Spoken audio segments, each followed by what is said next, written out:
I am Greg Choi.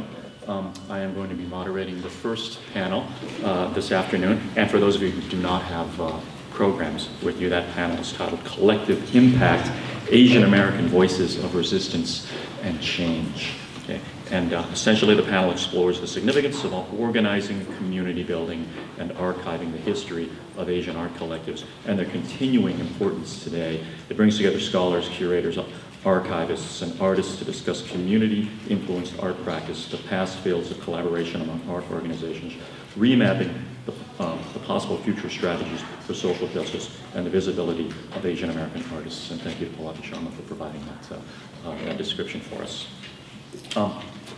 My connection to AWA is that my wife, Catherine Choi, who's in the audience today, moved to Berkeley in 2004, and I started teaching a course in Asian American art and artists for the Department of Ethnic Studies at UC Berkeley. And I made the acquaintance of Cynthia Tom by Googling the term Asian American artists in the Bay Area. And I simply bothered to email Cynthia and ask her if she wouldn't mind coming and speaking to our class. And it's been a wonderful relationship since then. I don't know that you've missed a year coming to my classes, which have now morphed from Asian American art and artists to ethnic American art and artists. And I've taken full advantage of the AWA Speakers Bureau to invite artists to come and speak to my classes. And my students present artists from Cheers to Muses. And so we become familiar with AWA and the panoply and mosaic of artists represented. Tomi is a public artist who collaborates with local communities to create visual narratives that give meaning to the space we live in. She's designed public works of art for the NYC Percent for Art program, the San Francisco Arts Commission, the MTA Arts for Transit program, and the USGSA Art and Architecture program. Her latest public commission will be an architectural glass mural for the new Central Subway station in San Francisco Chinatown, sponsored by the San Francisco MTA. Tomi is a co-founder of the Chinatown Art Brigade, a cultural collective of artists, media makers, and activists that mobilize against gentrification and displacement. The title of her talk today is From Yellow Pearl to the Chinatown Art Brigade, an Asian American social practice. It will focus on Tomi's experiences working with Asian American art collectives and cultural organizations. Good afternoon, everyone. And thank you, AWA, for inviting me to join you in celebrating your 30th. It's wonderful to be here and to see and meet all the people from California that I've really missed over the years. I feel like no discussion about displacement or migration, is possible without some form of territorial acknowledgement, which has become part of our practice. So I'd just like to begin by saying we're standing on the traditional homeland of the Miwok Ohlone. Please join me in expressing gratitude and appreciation to these original stewards of the land and call for the continued support of all indigenous struggles for sovereignty. I begin this presentation with a glass panel I designed for the Museum of Chinese in America. Its permanent exhibition with a single step, Stories in the Making of America. Co-curated by Professor Jack Chen, the exhibition presents the diverse layers of the Chinese American experience while examining the history of America as a nation of immigrants. As visitors enter the museum, this trans-Pacific image adapted from a Song Dynasty scroll suggests myriad associations: journey, distance, dislocation, home and homeland, movement, and change. Next. I'm actually used to advancing my own images, so I apologize for all the nexts, like we say. Every Asian American family living in America has a migration story, and as a third-generation Japanese American, my story begins in Kyushu, Japan, the ancestral home of both sets of parents. Pictured here is a photo of my grandparents who met and married in San Francisco in 1913. My grandparents settled in Sacramento raised 6 children, and ran a boarding house and restaurant called the OK Cafe that catered to itinerant Mexican and Japanese laborers. In 1942, Franklin D. Roosevelt's signing of Executive Order 9066 authorized their forced incarceration at the Topaz Relocation Center, deep in the Utah desert, for the duration of World War II. Next. After the war and the camps closed, dispersing families across the country, my parents met, married, and settled in New York, where I was born and raised. In post-war New York, Harlem was one of the few areas in the city where Japanese were welcome and could find housing, and it became a temporary home for a large extended family uprooted by the internment. It was not long before a small enclave of Japanese Americans could be found living in Upper Manhattan. This recent portrait of my extended family sitting on a Harlem stoop in New York City reflects the global mix of cultures resulting from a century-long journey that has taken my family from Kumamoto to Harlem, from Kyushu, Toisan, Trinidad, and Mississippi to New York.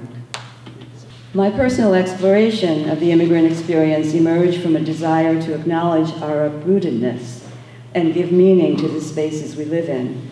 These migration stories helped me navigate a path through what cultural activist Roberto Bedoya refers to as the politics of belonging and disbelonging. Before you have spaces of belonging, he says, you must feel you belong. In this 1991 installation, created in the year of the 50th anniversary of the bombing of Pearl Harbor, my exploration of community as a multi-layered entity led me to construct a series of portraits of Japanese Americans living in New York. 18 portraits of family members, friends, and colleagues were arranged along the walls of a 15 by 15 foot room in the Alternative Museum as an introduction to the uniquely hybrid experiences of Japanese Americans on the East Coast. Next. A bicultural and multi-generational a bicultural and multi-generational microcosm of the Japanese community was juxtaposed with mass media images and racial stereotypes that were transferred onto shattered glass panes to challenge our assumptions about what it meant to be both Japanese and American within the larger national discourse of race and identity. Next.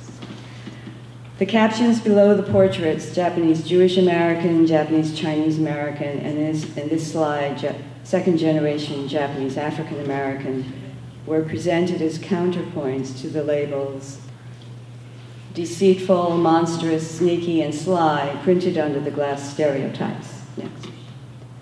Shards of glass printed with archival images from the Vietnam War, the Civil Rights Movement, and the mass incarceration of Japanese Americans during World War II underscored the impact of these racialized events on the lives and identities of Asians in America. Next. In revisiting this 1991 snapshot of the Japanese in New York, I am reminded of how deeply absorbed I was in the creation of an authentic space for myself within a community that seemed unlike any of the tightly knit Japanese American enclaves I knew existed in California and Hawaii. It was as much about framing my own identity as it was about what finally clears the frame and emerged as a more deeply nuanced and accurate portrait of the Asian diaspora in the US. Today we take the cultural complexity that defines our communities for granted, but in the 1970s we were actively rejecting our differences and embracing the label of Asian American, subverting the notion that Orientals were a monolithic yellow race by celebrating our sameness. Yellow Pearl, an unbound collection of poetry, music, and art about Asian American identity, centered around the music of folk musicians Nobuko Miyamoto, Chris Ijima, and Charlie Chen. As a young 21-year-old artist still finding my voice, my experience working on Yellow Pearl had a profound impact on my views about art and art making. Meeting in a basement in Chinatown for over a year, those of us who had never worked alongside other Asian Americans found ourselves collaborating on what was to become a visual manifesto that weighed in on everything from Asian stereotypes and personal relationships to the political events of the day. Next. The war in Vietnam, the women's movement, the struggle to establish ethnic studies on college campuses, and the impact of militant organizations like the Young Lords and the Black Panther Party on our growing awareness of our shared histories as people of color. Next. The printing of Yellow Pearl fueled the growth of Basement Workshop, a community arts organization located in the heart of Chinatown.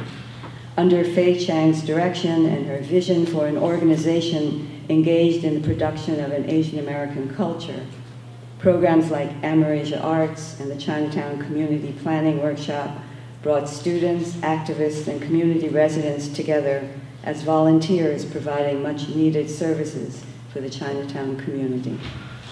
Bridge Magazine, a program of Basement and a bi-monthly publication founded by Danny Young and edited by Frank Ching, was a repository of essays, political articles, poetry, and art addressing issues affecting Asians in America. Next. In print for nearly 10 years, Bridge documented a decade of activism, and in the words of poet Lawson Inada, it was proof that we were a movement. About Basement Workshop, curator Margot Mochida wrote, "Like many local Asian artists, I did not participate in Chinatown community life until I had a specific connection through Basement Workshop. In particular, I was attracted to those aspects of Basement Workshop that were grounded in the 70s counterculture, that is, an emphasis on feminism, cultural self-affirmation, and a participatory decision-making process, with an interactive, peer-oriented structure rather than the traditional hierarchical authority system of Asian families. This peer-oriented structure, influenced in large part by social movements across the globe, became a platform for both the community and aspiring artists to voice their collective concerns for social justice. For many of us, our participation in Basement would be an empowering first step toward building the kinds of alternative spaces and cultural institutions we believed would embody a shared vision for the future." Next. Filling what was then seen as a vacuum of community leadership and services in New York Chinatown in the 1970s, graduates of Basement's programs were instrumental to the formation of organizations that included the Asian American Arts Center, Asian Americans for Equality, and the Museum of Chinese in America. Collectives like Godzilla, the Asian American Arts Network, founded by Margot Machida, Ken Chu, and Bing Lee in 1993, also had members and deep ties that went back several decades to those early years at Basement. Today, we are witnessing a proliferation of Asian arts collectives in New York that include the Chinatown Art Brigade, the WOW Project, the Yellow Jackets Collective, Bufu, By Us For Us, and Another New York.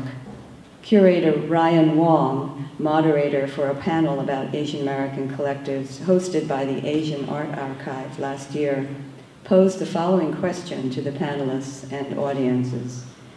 Why is there an interest in Asian American arts collectives at this moment? And why, after moving past issues of identity, do people continue to choose to collectivize?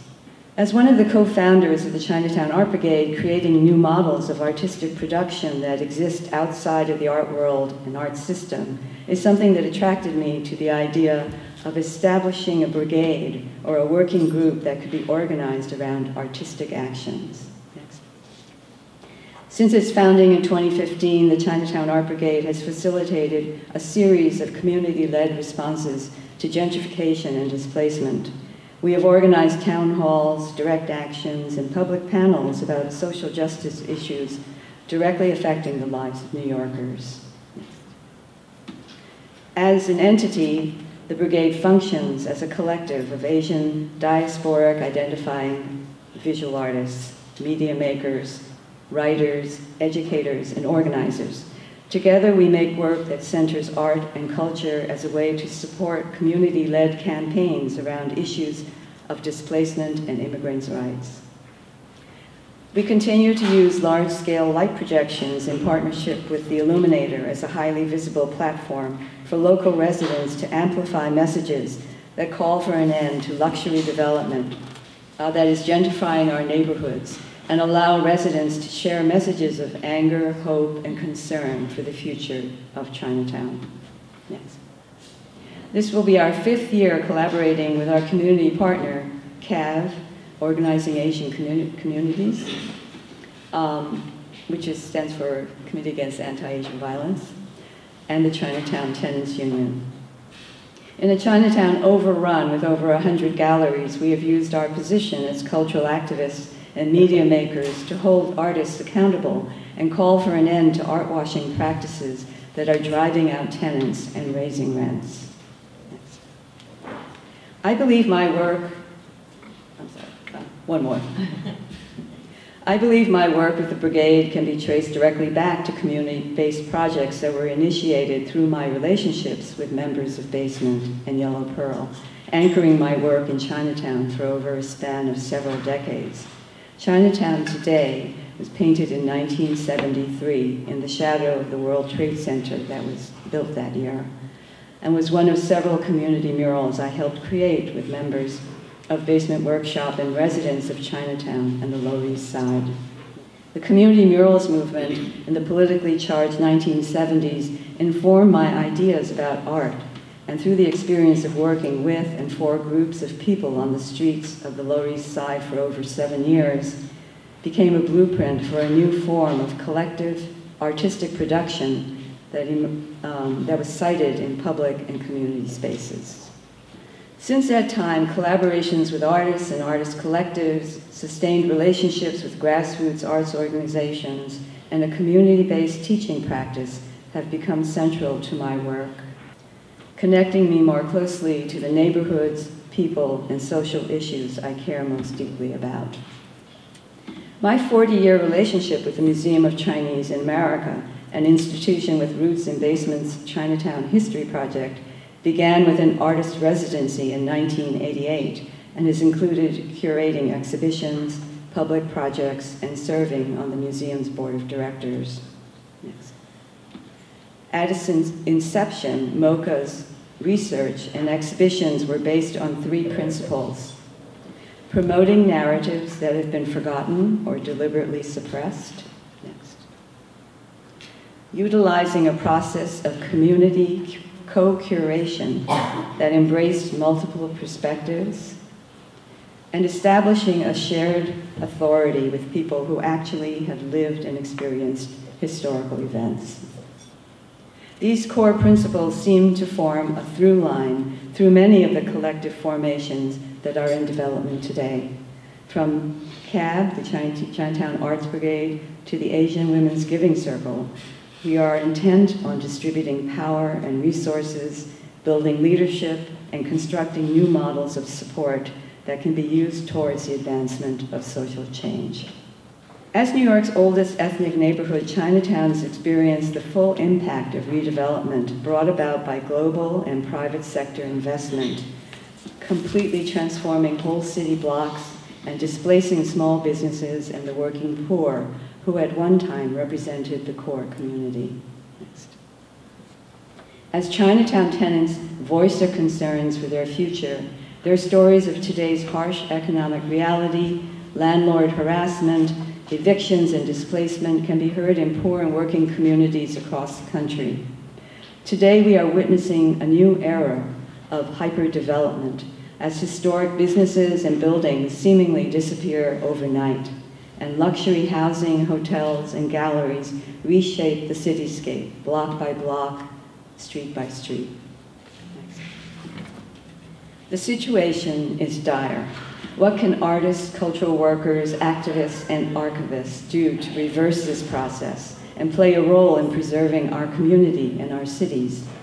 My work is intimately tied to today's conference questions, symposium questions, about the significance of organizing, community building, and archiving the history of Asian America.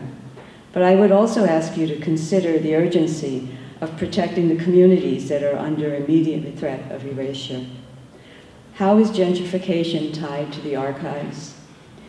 In clinical studies about memory loss, memory is defined as a complex social process rather than a repository from which we extract information. We do our remembering with more than our brains. We engage in a process of social recall. This process is a social phenomenon through which friends, family, and community facilitate and influence the way we remember events. And it is intimately bound up with thought, emotion, and perception, what author Mindy Fullilove refers to as an emotional ecosystem. As part of this emotional ecosystem, we store information in the people and places closest to us. And when we lose those co-holders of information in the form of families, neighbors, and the spaces we loved, we often feel as if we've lost a part of ourselves. As you discuss the importance of preserving history this afternoon, I ask you to also consider the importance of spaces and historic neighborhoods that give meaning to the present and hope to future generations. Please join the Chinatown Art Brigade and other tenant and housing organizations that have adapted creative place-keeping strategies that don't just preserve buildings, but keep the cultural memories associated with our communities alive, and who are actively organizing to uplift and amplify the resilience of tenants who are fighting to save their neighborhoods and stay in their homes. Thank you. Thanks so much, Sylvia. Our next presenter is Laura Fantoni. Laura Fantoni is a lecturer in gender and women's studies at the University of California, Berkeley. She received her PhD from the City University of New York Graduate Center in Sociology and Women's Studies. She was also affiliated with the Center for Gender and Post-Colonial Studies of the Orientale University of Naples, Italy. She's been researching video games, new forms of precarity, and lately, undocumented students in California and refugees in Europe. She produced 2 documentaries on women and political activism and has curated a photography exhibit in Italy. The title of her talk today is 3 Generations of Asian American Art, between vocal visibility and transnational visions. I am very honored to be here as an ally, I would say, as an outsider, not an Asian American artist. And I feel that I'm here because of Greg Cho. It's his fault.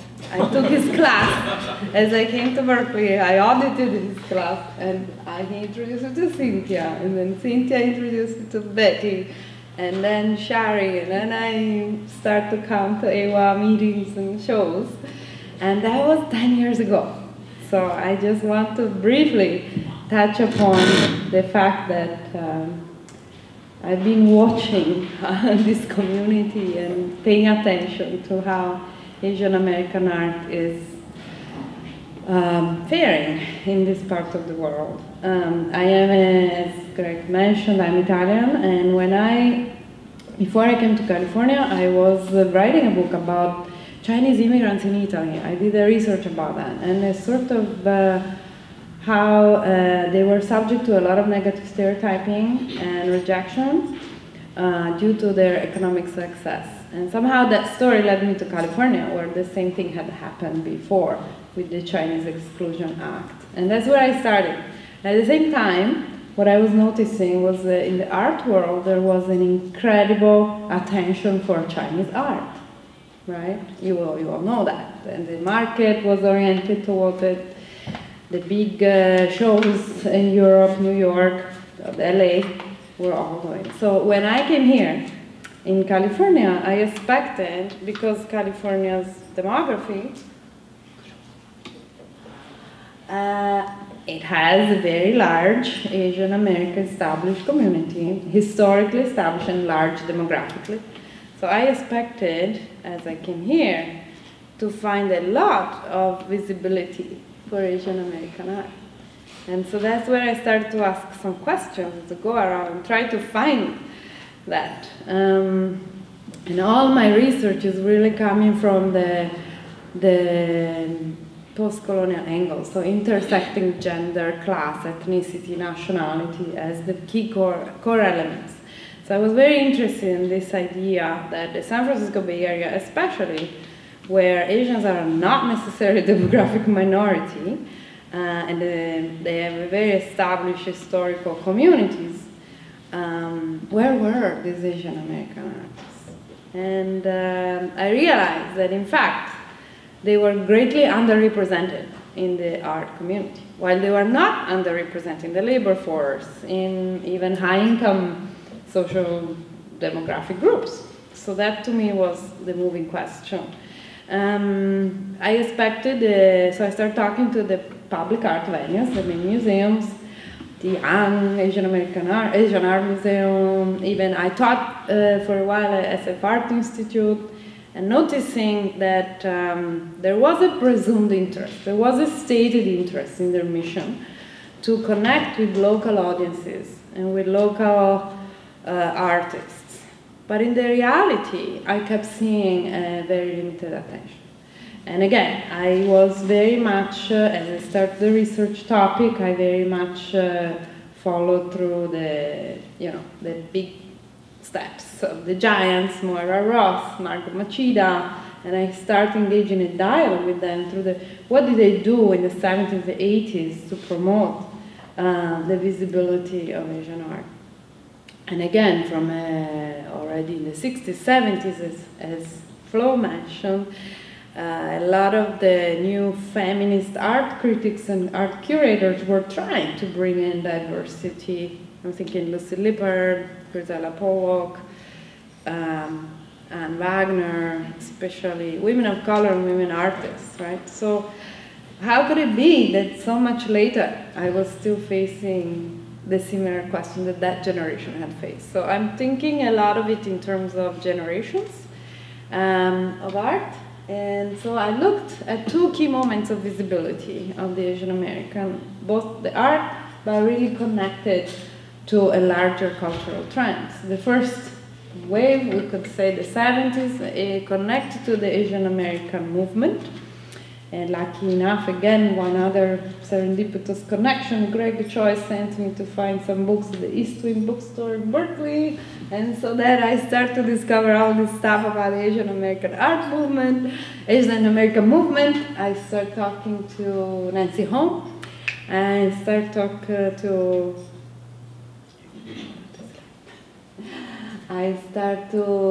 gather information about the Kearney Street Workshop.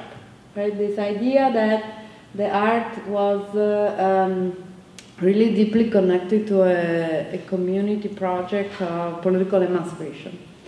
So then some of that translated in the 90s into a sort of multicultural sensibility, which I would say continues today.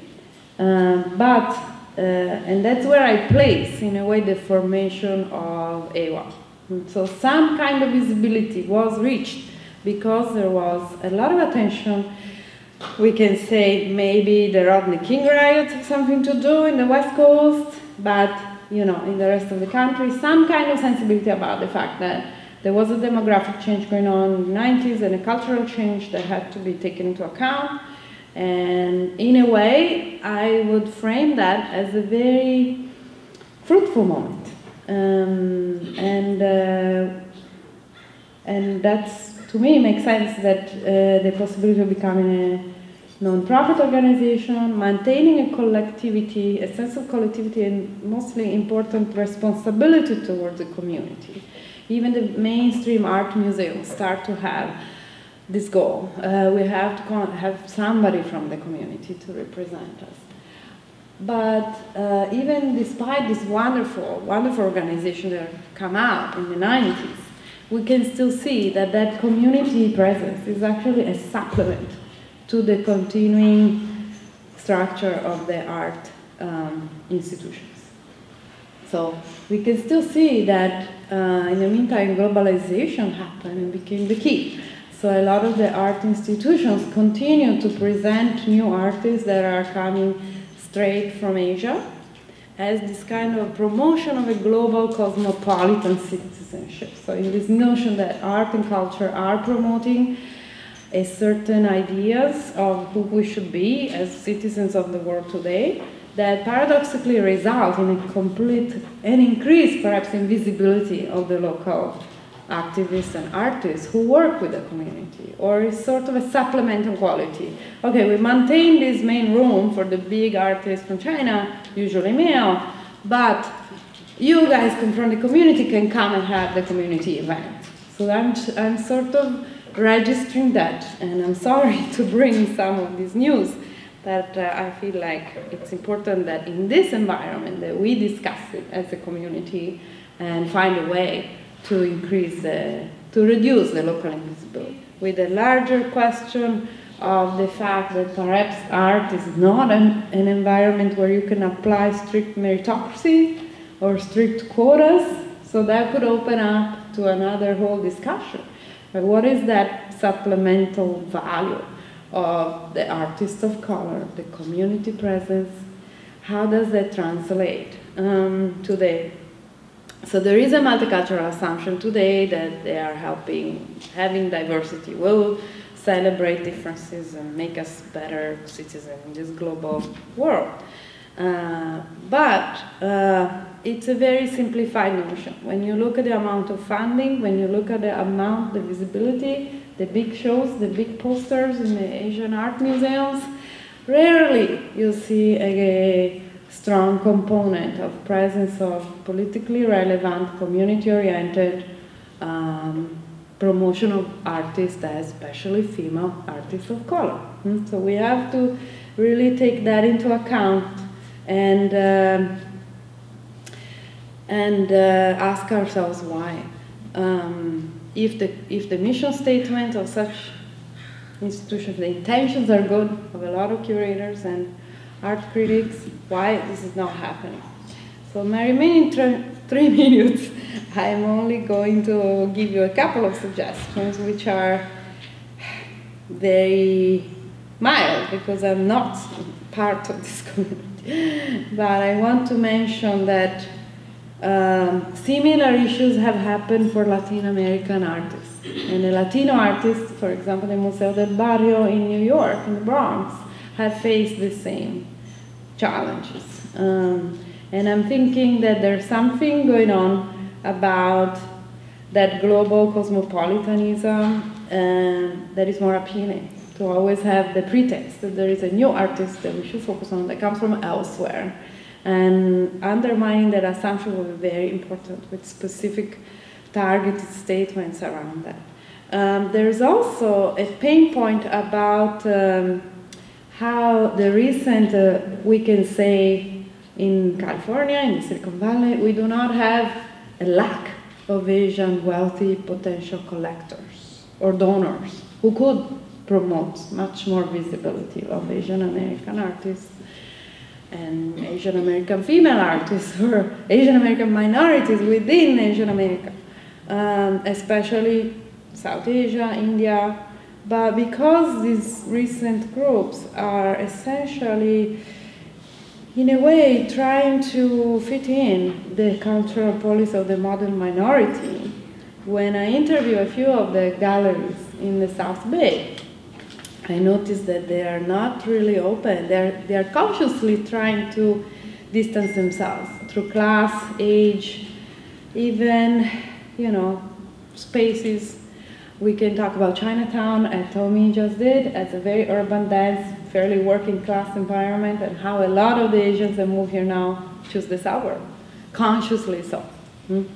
Or not all of them, but there is also that idea of distancing that is very important. After all, China, India are the emerging global economic powers. So there's also an investment in this idea of in promoting capitalist elites, right? So promoting artists that somehow participate in that versus trying to connect and recognize the history of Asians who have been in this part of the world, but they have came through hardship. They have come here as, laborers, farmers, or workers, service workers for many generations. And the recent ones, mostly the recent artists that I see paying attention to that, are the Filipino artists, and perhaps because they are one of those most recent waves of people who came here as service workers. But essentially, there is that conscious distancing. So I'm here to ask you and to think about how you can explore the possibility of connecting, and what are the potential points of tension, or what are the costs of being part of an Asian American elite that is forming, that is here. We cannot pretend it's not here.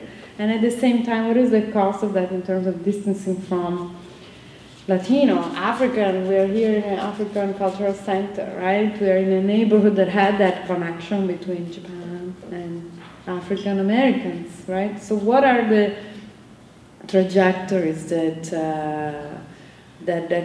idea of promoting Asian art? I'm just gonna go through a couple of things. So I was very fascinated. The one point out of this is, if we think of cosmopolitan globalism in a sort of way in which it promotes circulation of goods, but also, and people, we can also consider how in the 70s the Asian American identity was affirmed through also a transnational perspective, through the idea of a third world movement, right? So this is not the first time that people from different parts of the Pacific are trying to work together. So what is the political project today? What will be the keywords that unite people? And I'm thinking, you know, Hong Kong, for example. Something interesting is happening there. A lot of other South Asian countries are struggling. The women in South Asia using Instagram and visual media to talk about rape and forced marriages, right? So what are the points of connection in this environment that could be powerful as they were? Sorry, this was a Kearney Street eviction, and a little bit a photo that I obtained in my interview with Nancy Ho. So just to recognize the fact that that generation was really trying to connect the community, and how I appreciate that the Kearney Street workshop is also passing on the leadership and the connection of the community to the younger generation. So I feel like that's a very strong point. And of course, this was my little bit of the commentary about what connects the generations. So I saw a strong connection between the work of Flo Oiwar and Cynthia Tam in the fact that they both were connecting that race, poverty, and different aspects of oppression in the US, even if they were dealing with different generations, different locations in the art, and they all used everyday objects. So I really appreciate that, combining the archival photos, and not surprisingly, Tomei also just did it, archival personal photos and documents with the public, with the political message. So this is what I see as a connection across the generations. Just to wrap it up, okay, that was the way in which I really appreciated Flo Wong connected the experience of the African diaspora in the US with the experience of her family, her acquired family in the 90s, and using a material object that anybody can recognize, right? So those are very powerful themes that are used today. Same for Cynthia, using a pillow, and to discuss the question of the forced migration of sex workers, and which is happening right now, still from Asia, in the Bay Area. So there are, I think, some themes and some key points that can really cut across the three generations, and fruitfully connect the two sides of the Pacific, and get out of that logic, the divided logic of the local community artists, and the usually less visible than the prominent Asian artists from the mainstream that will be celebrated. I'm thinking, you know, the Ai Weiwei show in July. Even though Ai Weiwei lived in New York for decades, but he's seen as a Chinese, authentic Chinese artist, not Asian American in a way. I think I have one more. So yes, and to conclude with the idea that the three generations have to be connected. So I think I'm happy to see that there are a lot of young people, and hope to see more young people later today. But there has to be that idea on the tree, right? That what are the themes? What are the challenges in this global cosmopolitan art environment that the younger generation will face? Maybe one more? Sorry, one more? Yeah, I really like the question. Well, the captioning wrong, but let's go back to that. So what I appreciate is really the strength of EWA in the intergenerational quality. So we talked about race and poverty and how these are sort of the points that a lot of new Asian elites do not really want to address. But I really appreciate the collective element of the intergenerational element of EWA. I just want to conclude saying that they not only were Pan-Asian, always working across national differences and visions of freedom, different visions and priorities about freedom, sexual freedom versus political freedom in certain countries. But really, I think what brings together is the strength of the intergenerational vision. And I think I'm going to conclude there. Thank you, Laura.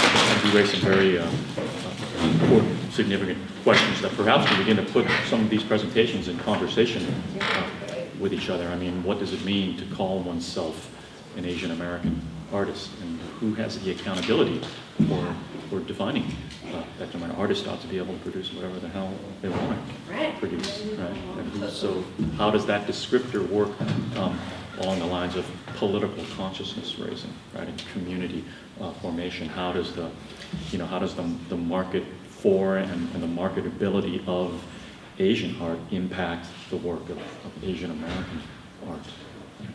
And again, it goes back to these age-old questions that were asked back in the 70s. What does it mean to call yourself Asian American? It means to, it meant back then to make a political choice, to have a sort of historical consciousness, right? I'm not Asian American by the accident of birth. Right? Today, that term seems to sort of slip and slide very easily between Asian American and Asian. Right? I mean, what does that say about the trajectories that you're talking about? Anyway, to move along, Andrew Lau will be our next presenter. Andrew is an archivist and educator with interests in documentation practices in contemporary art. He received his master's in library and information science and PhD in information studies from UCLA, and has worked with a range of institutional and community archives. Andrew currently serves as digital project director at the Asian Art Museum in San Francisco. The title of his talk today is Future Perfect Souvenirs, Art, Archives, and Who We Will Have Been.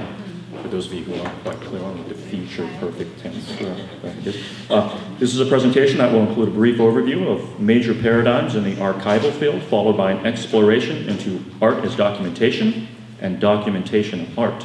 And on the documentation of art, he will present 4 examples as models of community archives. Those 4 examples are the Center for the Study of Political Graphics in Los Angeles, the Interference Archive in New York, the Franklin Furnace Collection, also in New York, and the South Asian American Digital Archive, which exists entirely online.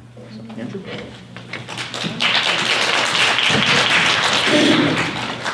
Good afternoon, everyone. I'm pleased to be here. Just to give a little more context about how I came to become involved with AWA.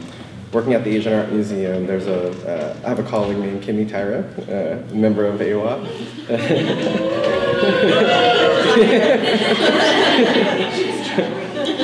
She works in the conservation department and found out that I'm an archivist by training and practice. So she invited me to come in and chat with her and chat with the board members of AWA. And slowly but surely, we just had many conversations about how to grow and develop AWA's archives. At the Asian Art Museum, I'm a digital project director, so a lot of what I do is working with screens and computers, but my passion is really working with archives. Souvenirs, or these objects of memory, and how to archive them. And my interest in art, it's basically I'm a nerd about organizing things, and I like to hang out with artists, so it gives me something fun to do. So first slide. So not much here, but I just want to start off by talking a little bit about how the archival discourse has changed especially in the last 30, 40 years. For the very long time, archives were primarily focused on institutions. Institutional archives were focused on records of bureaucratic transactions. It's a fairly narrow definition of what records are, what memory is. But in the 70s, the humanities and the arts had their sort of postmodern turn. Archivists didn't have their postmodern turn until about the 90s, so we're about 20 years too late. But one of the really interesting things was a shift from this focus on institutional memory to thinking about, or institutional evidence to be thinking about memory, cultural memory, collective memory, community memory. And from there, in the 90s and the early 2000s, you start to see this growth in community archives starting to pop up. You see these community-based archives really thinking about how to start archiving their materials for identity, for the memory of their communities.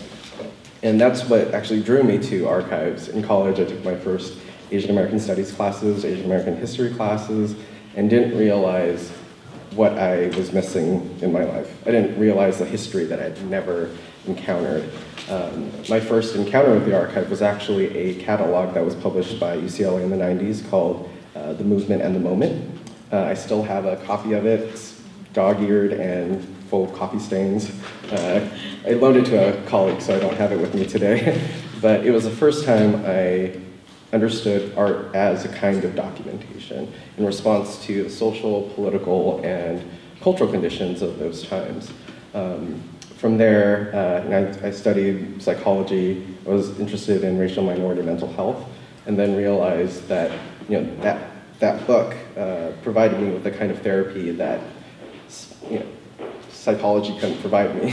It was a way for me to understand who I was in this country, in this moment in time. And that's what prompted me to go to library school. My first engagement with an archive was visual communications down in Los Angeles. I was working with a nonprofit organization at the time, and they had internships at Visual Communications. And I started volunteering there, helping to organize some of the documentation for their Men's and Art pilgrimages. For those who don't know, Visual Communications are a media-based organization, and they teach a lot of community members to create documentaries about their histories. They have a pretty amazing archive of films and photographs, and that led into my library school experience, and since then I've just been fascinated with archives and what you can do with archives, but also understanding archives as not just places where you go to do research, but sites of memory, sites of power, sites to contest the mainstream views of our communities. So within these shifting paradigms from evidence to memory to identity to community, we also see a big shift in how the archivist is conceived. Whereas once upon a time we were sort of passive receivers of records, we file them away, create our finding aids. But in the 90s, there was a scholar named Helen Samuels, and she was working in institutional archives, and she realized the documentary record is just full of gaps and voids. And a lot of her work was really thinking about the context of where these records are created, thinking about how do we fill those gaps and voids. And so that helped to shift the role of the archivist from a passive collector into an active documenter. And that's what inspires me today as an archivist. So now today we see a lot of community archives as sites, for, as I was mentioning, sites to be able to contest mainstream perspectives. So we see many more stories around the personal, the subjective, the affective, the experiential, the performative. And these are the things that I think infuse the archive with life. And this is why I'm so excited to be a part of this archival project with AWA. So in the next portion of my presentation, I'm just going to go through a handful of examples. These are some examples that continue to inspire me, and they're just a sampling of many that are out there. So I'm hoping that these can be sort of conversation pieces or prompts for further conversations. The first is the Center for the Study of Political Graphics, based in Culver City in Los Angeles. And it's a fantastic archive. And they were founded in 1989 by Carol Wells, who's an artist and activist and an educator. And they have about 85,000 posters in their collection since World War II. All about resistance, all about social justice. So it's pretty amazing to go in there and just see these constellations of visual artwork that also serve as records of these moments of resistance. This is also really a great example of visual art as a kind of documentation in response to the broader social conditions.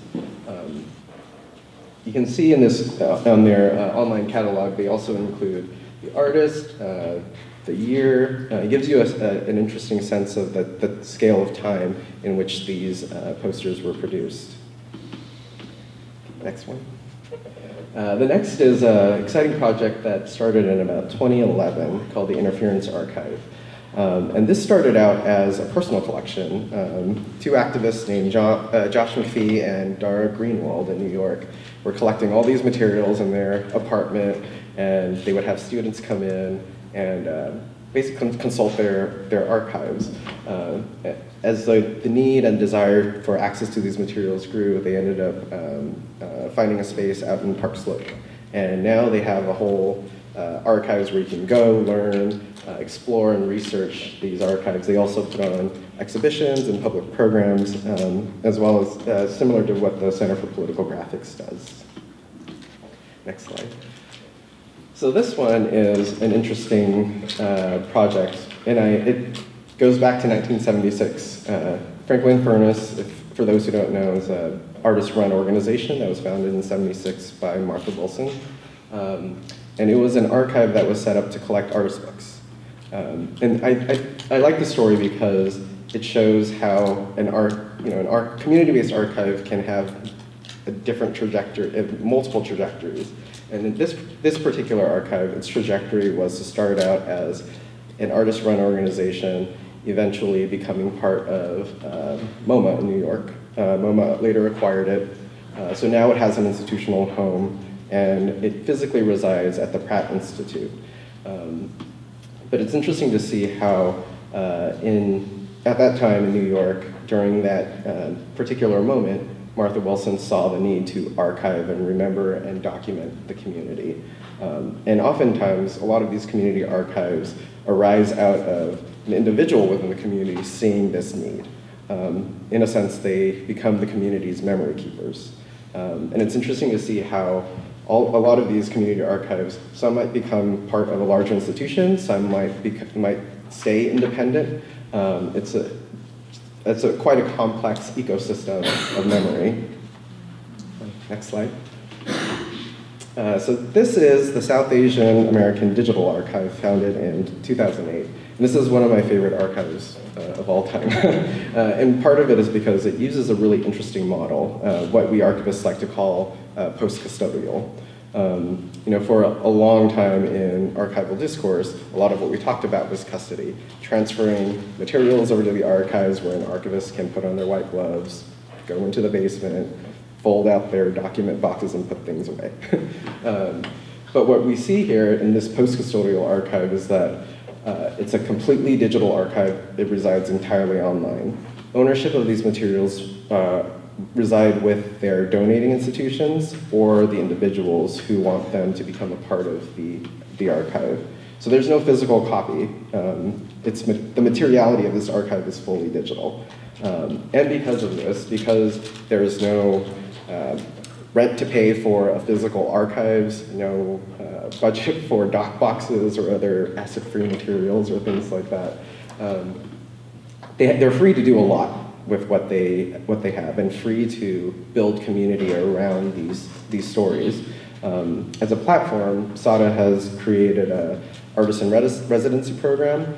2 years ago, they had a few artists come in and create works as part of this archive. And this year, they have what's called the Archival Curators Fellowship Program, where they have 3 fellows who work directly with their communities to create stories and contribute them to SADA. So in conclusion, I wanted to show these 4 different archival projects as a way to get you all to be thinking about the legacy of AWA and be thinking about record keeping. And kind of going back to the future perfect in my title, I think that oftentimes when we think about our current documentation practices, our current record keeping practices, we're transposing ourselves into the future thinking, who were we? What did we do?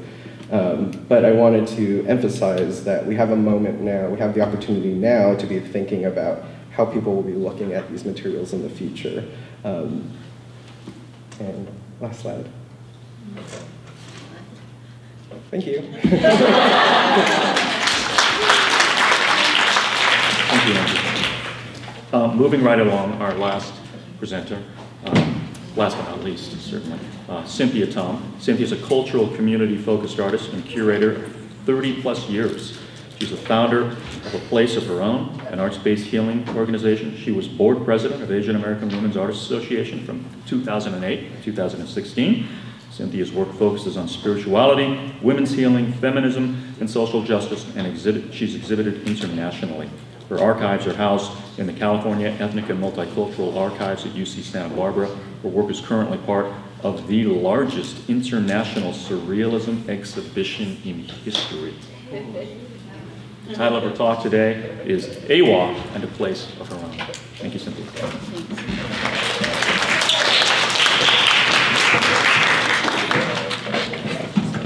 Okay, Greg just told me I got 10 minutes, and I had a hard enough time keeping it under 15. So, sorry to keep you guys here, but I'm going to talk fast. I have a lot to say. I'm going to be 62 this year, and it's hard to put everything into 10 minutes. So, anyway, here we go. So, go ahead. I'll just do this too. So, yeah, 13 years, visual artist, probably 50, because my mom, or even 55, my mom had us making little art pieces when we were little, but 30 when I started selling stuff. So professional, right?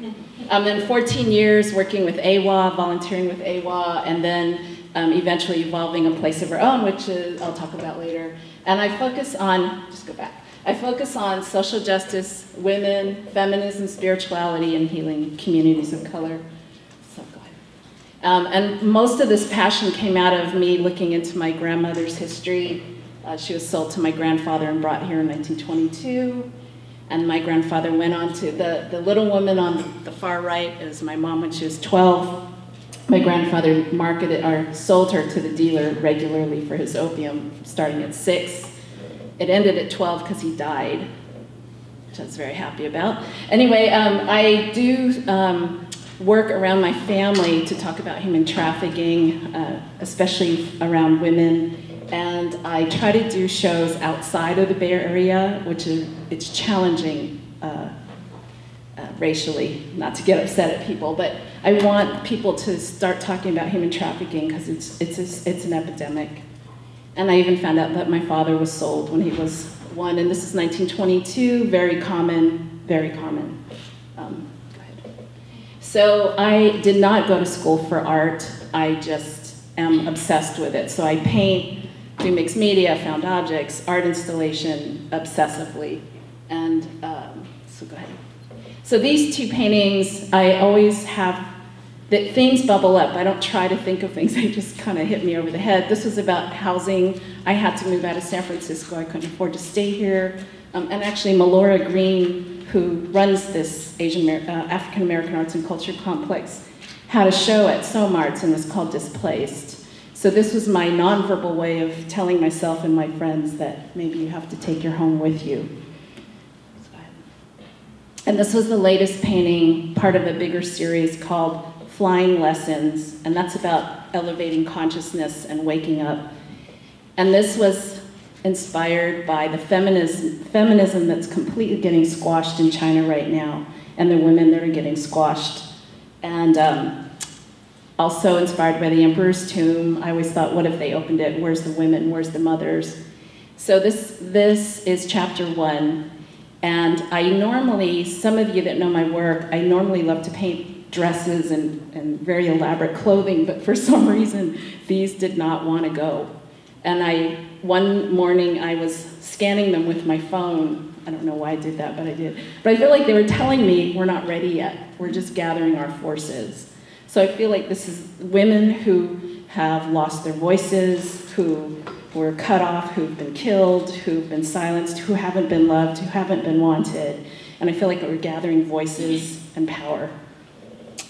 My grandmother used to have to kill her baby sisters. That was infanticide in China in the early 1900s, very common. So I'm working to let go of that ancestral, whatever that is, fear or feeling unwanted. It's still really big in me. Which is one of the reasons I probably worked so hard for AWA, but I'm also glad I did, and I'm proud of what we've done. And then this is a large-scale exhibition. Dia de los Muertos at Somarts, I think it's up right now. This is from last year. This is my favorite show to do. The artists are there for a week with each other, creating work purely out of love. And this Hungry Ghost is my big, helping people to understand that ancestral patterns are the big cause of a lot of heartache. So I made this piece for people to walk in and participate in. So next. And I have injuries with my legs, and I have Chris Matos, my partner, who many of you know, have done many of the pictures on AWA's website. And then Irene Wabawa, I know you're here. She helped me to realize this beautiful painting. And then Ed Fung. Many of you guys have met Ed and Diana, the volunteers. And I had to put Diana up here. I had them sign the piece because they helped me, but Diana passed suddenly this year. So I wanted to pay homage to her because she helped AWA a lot and Place of Our Own. So I just wanted to give you a quick background of my art, my 30 years of art, so you can understand what my motivation was to push with AWA and also A Place of Our Own.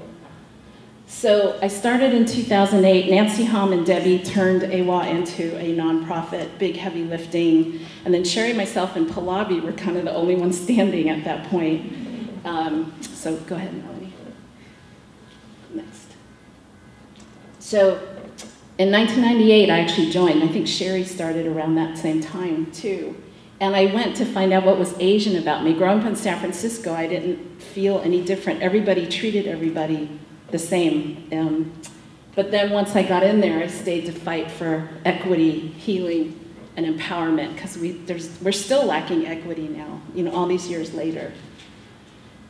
So what we had to create very quickly was an operations system, some way to do the job we're doing. We had to create curatorial content and document it, what Andrew was talking about, because you need the documentation in order to go after funding and to attract the press and outreach, venues to do shows in. So we did all this as fast as we could, with no money, I might add.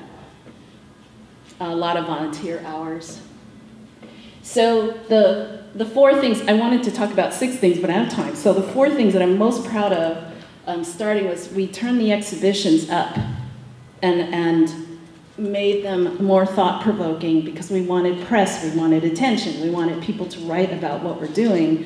Because my biggest thing was, if a tree falls in the woods, does anybody hear it? If we're going to do all this work and we're going to expose all these stories, we want people to pay attention. I have to say, Michelle Lee down here in the front has taken the curatorial off the charts for AWA, so thank you so much.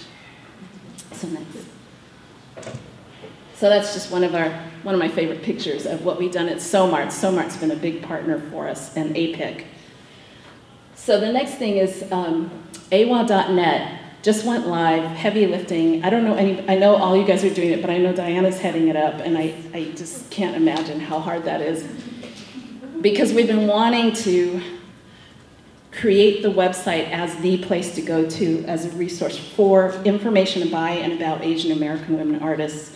We're not curating it because anybody that's identifying as an Asian American women artist can upload on there, and it's up to the viewer to decide what they want. So it's not our opinion.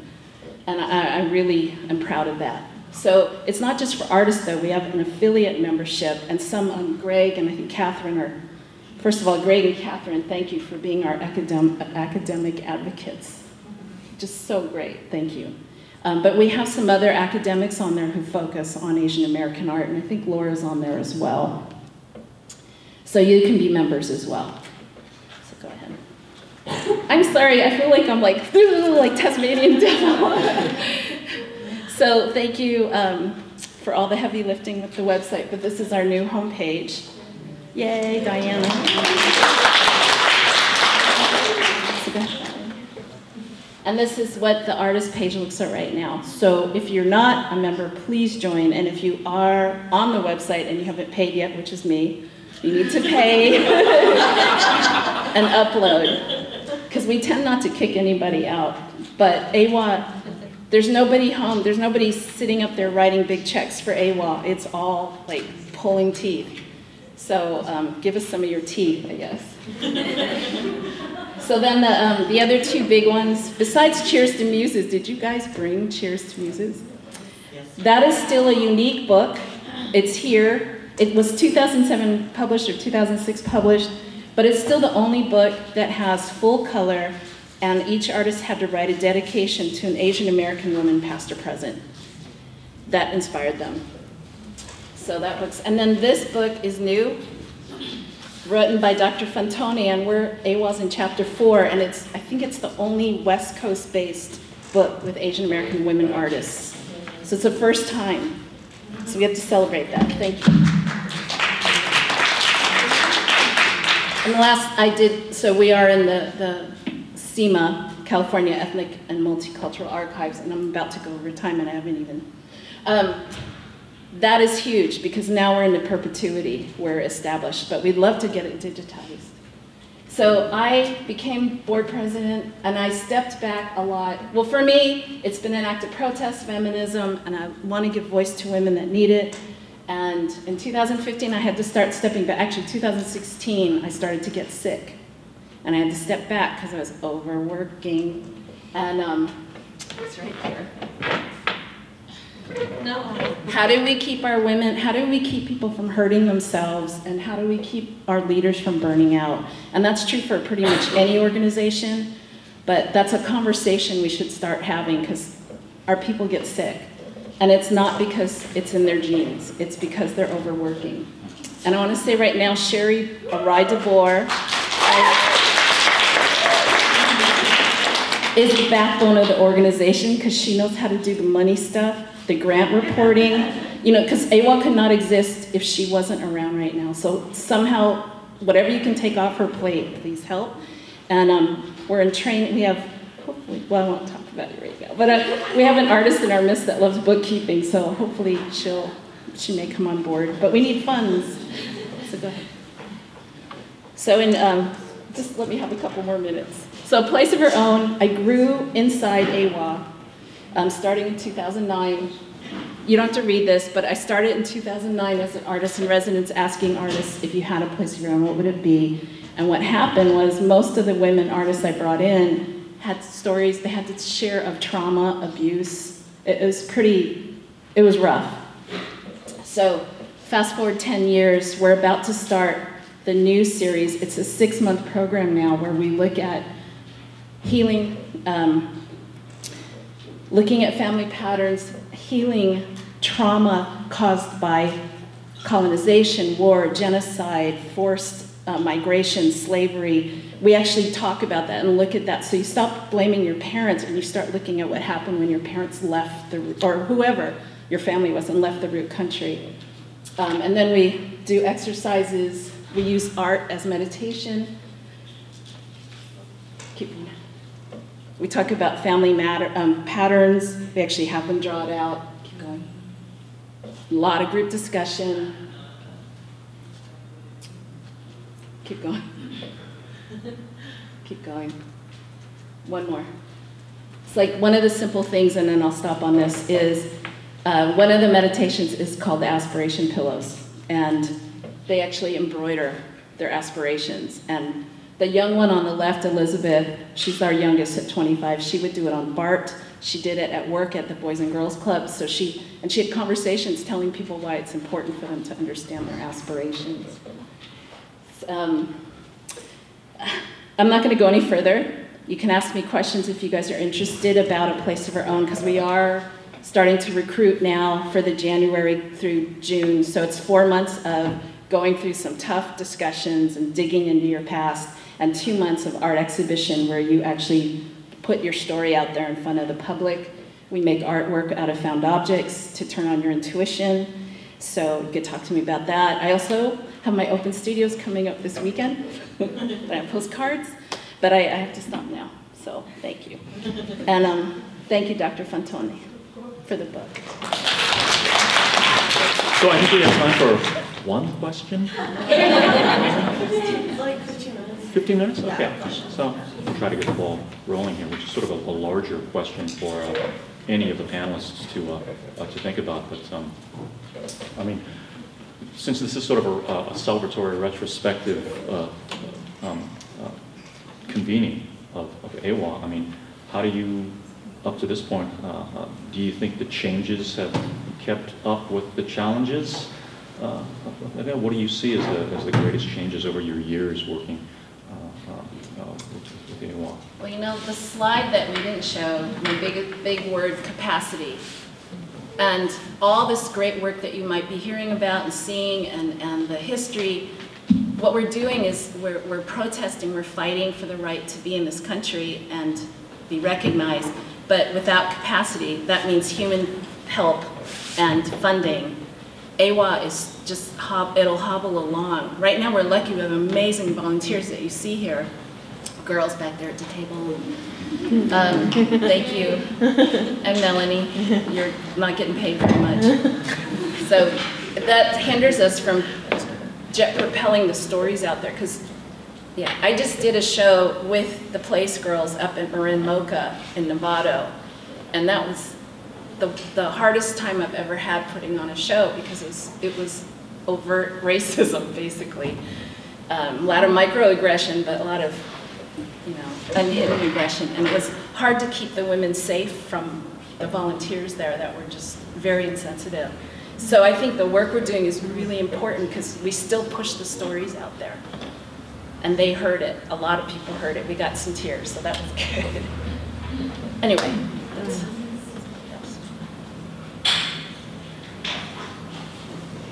And that racism, I mean, did that come in the form of just sort of, you know, these kinds of overt acts of you don't want you here, you don't belong here, or how does this Asian American art resonate with the Asian art we expected in this space? Well, I've never had a community partner take our name off as presenter, because it was A Place of Our Own in community partnership with Marin Mocha Presents, and they sent it back crossed off. No explanation, no bad feeling, just crossed off. Our signs that we wrote, my curator's statement, they took off our names and the logo and said they just won't allow it. And I conversed with a lot of people, and actually Irene was a great help to me, thank you. We fought back a little bit and got what we asked for. So I can coach people on how to negotiate with these kind of people. And then we were told we were a circus, we didn't belong there, we didn't deserve to be in a museum. Yeah, you know, and the fact that they couldn't understand food at a reception. I tried to explain it to them, but it was pointless. At some point I gave up at trying to explain anything. So it was overt. It was overt. Thank you for speaking to us today. I was wondering if you guys had any advice for someone who's in their early 20s and is like personally invested in the arts and politics and how that's expressed, and how it can be a sustainable practice throughout your life.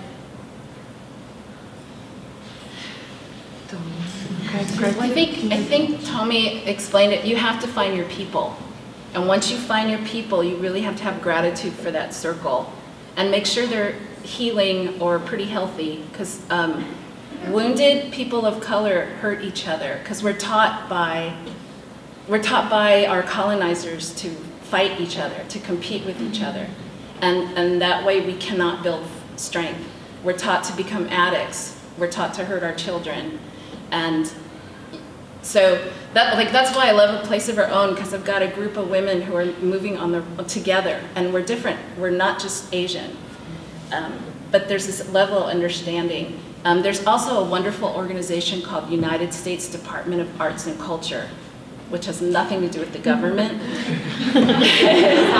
It was started by this wonderful woman named Arlene Goldbarb, B-A-R-B. And they're open to anybody. There's, what do you call it?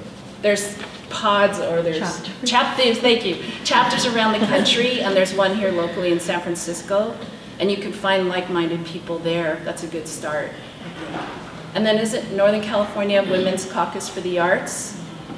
Is a wonderful nurturing, mentoring. They're actually doing a mentoring-mentee thing pretty soon. But that's Northern California Women's Caucus for the Arts.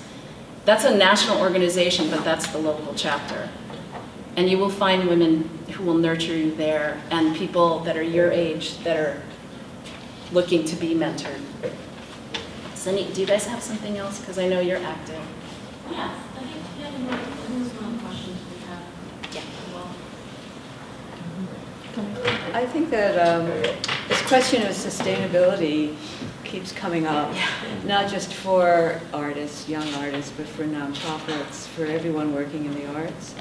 And I feel like it probably comes up more than usual, because we are now living in a culture of scarcity, not just in terms of resources, but in terms of real estate, you know, in terms of workspace. And I'm sure that as somebody who is probably coming out of school, you might have debt. I mean, you might have student debts that are crippling for a lot of young artists. So I certainly don't question the fact that people are concerned about not only making a living, but how to continue a career in the arts over their lifetime. But I do feel like we're in unusual times right now, and I mean, you asked a question about change, I haven't worked with Iowa, but I think that certainly surviving for 30 years is an enormous accomplishment, and I applaud you. The question might actually be put a little differently in terms of if you have survived for 30 years, how is it different now, given the fact that we have a government that's just stripping everybody of their human rights and making it harder and harder for people to survive. I do feel like this notion of sharing resources is very important, which is probably one of the reasons why people are turning to collectivism and working together to pool not only resources, but to create power, a power base. I often talk to young people about, or ask them what they're going to do when they get out of school, and where they're going to live and where they're going to work, because very often young artists unknowingly are complicit in gentrifying communities. And I don't see how anyone in New York could not gentrify a community when they have to move. Because anywhere you move in New York, you're going to be displacing somebody, and in turn raise the rents for everybody around you. So I think it's a really difficult time. One thing that's encouraging, and also something that I think is a bit, that I think we have to look at really critically and carefully, is that there is what people refer to as a social turn in the art world. And this social turn involves looking at new forms of art production that are more process-based and product-based, that are not about marketability and consumption and sort of this transactional relationship that you have with galleries, but it's really about addressing issues, about documenting and bearing witness to events. It's about a new role for artists, which I feel opens up so many possibilities. Unfortunately, I think museums and galleries are trying to figure out how to capitalize on this and commodify it. So I think this whole notion of social practice is being co-opted in many ways, but it does mean that people are looking at something that's broken in the art world and really trying to think of ways to fix that, but from the bottom up. And if that means that we have to fight for alternative spaces, or we have to build our own organizations, or we have to really go out and question why there are war profiteers and real estate developers on the boards of all these institutions, I think this is the time to do that. So I am very encouraged by that. You know, I just want to add one short thing onto what Tommy is saying about space. There is no Asian American art space in San Francisco, and I think that that's unconscionable. And I would love groups to get together. Go ahead, Catherine. Oh, I want to ask a question. I didn't mean to interrupt. Now, I just wanted to put that out there. Still, we don't have a space. We had to talk for about an hour or 2 hours just about things like collection policies and appraisal and how, you know, the various protocols and procedures that one would implement and standardize as a method, an approach for growing an archive. I know that there are quite a few materials that We are going saved everything, and we photographed everything, but we need someone like him to tell us what to do with it. But we did capture everything. Yeah, and there's legacy materials that are hard copies, things that need to be digitized, right? But then there's also constant production of digital materials as well, digital-born materials, and that requires a sort of different approach. And I think one of the things that I just have so much fun with Kimmy doing is trying to think about all of the various things that are produced out of AWA, but also the complexity of archiving, right? Because you're also working with materials from individual artists, but you're also thinking about the larger collective, the larger organization, and how do you kind of go between the individual and the collective, the different modes of artistic production and cultural production. So it's an ongoing conversation that I think would really benefit the input of the community as a whole. I like to think of archivists and artists partnering together to try to figure out what those relationships with those materials are, because there are plenty of examples of artistic projects that really use the mode of documentation. I'm thinking of artists like Eleanor Anton, where she documents her body as changes over time. But then there's the other side where you have things like social practices, and you have the quote-unquote unarchivable with performances or educational or participatory projects. But you can start to think about an expanded universe of documentation with things like social media, with YouTube, for example, people attending some of these events and how they're documenting it from their perspective. So those might not necessarily become a part of, for example, an AWA archive, but they help supplement it. They become part of that constellation of documentation. And that takes capacity, humans, and funding, and largely funding. The NEA did give us a grant for the website development, so that's a start. And it's not the little fast track grant, it was a bigger grant, although it didn't go very far. But there's nobody giving money to the people doing the work, and we need to change that. That somehow needs to matter. It needs, what AWA's done is they're historicizing events and the times. It's not just the art. The art's how they do it, but we're capturing history, and deep history, not just the surface history, but what's happening in people's families. So, I just wanted to just add that, while I think the documentation is absolutely important, cultivating curators and cultivating writers is also a really important project, because we need people to write about the work we do in order for it to have some form of longer lasting impact. Okay, thank you all so much.